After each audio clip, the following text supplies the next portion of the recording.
கோழி மட்டும் ஒரு உயிர் இல்லையா? ஓனரமா போய் தப்பா நினைச்சிட்டமே. கோழியோட ஒரு ரக்க போனாலும் என் மனசு துக்கமாயிடுயா. நம்ம மேல இவ்வளவு பாசம் வச்சிருக்காரா? என் குடும்பத்துக்கு சோறு போடுறதே இந்த கோழிங்க தான். அது இல்ல மேடம். நிறுத்தியா. கோழியை பத்தி என்னையா தெரியும் உனக்கு? போது ஓனரம்மா, உன் நல்ல மனசை நாங்க புரிஞ்சுக்கிட்டோம். இதெல்லாம் கோழிங்க இல்லையா, என் பிள்ளைங்க. அம்மா எங்க மார்னிங்க தன்னாலா? மேடம் கோழியை உண்மையாவே அடிச்சு கொள்ள மாட்டோம், அடிக்கிற மாதிரி நடிக்க சொல்லுவோம், அவ்வளவுதான். நீ உண்மையா தான் அடிச்சு பாரு, அப்புறம் தெரியும் உனக்கு. மேடம் உங்க கோழி சும்மாலாம் நடிக்க வேண்டாம், அதுக்கு எவ்வளவு சம்பளமா நான் கொடுத்துறேன். என்ன பார்த்தா பணத்துக்கு மயங்குற மாதிரி இருக்கா? ஐயோ நான் அப்படி சொல்லலங்க. ஓனரம்மா நான் நடிக்க ரெடி.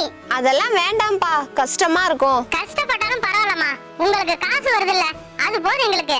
இல்லப்பா, அவன் கொடுக்கற 500 ரூபாய்க்கு. சொல்றத கேளுங்கம்மா. சரிப்பா, அப்புறம் உங்க விருப்பம். சரிங்க மேடம், ஷூட்டிங் ஆரம்பிக்கலாமா?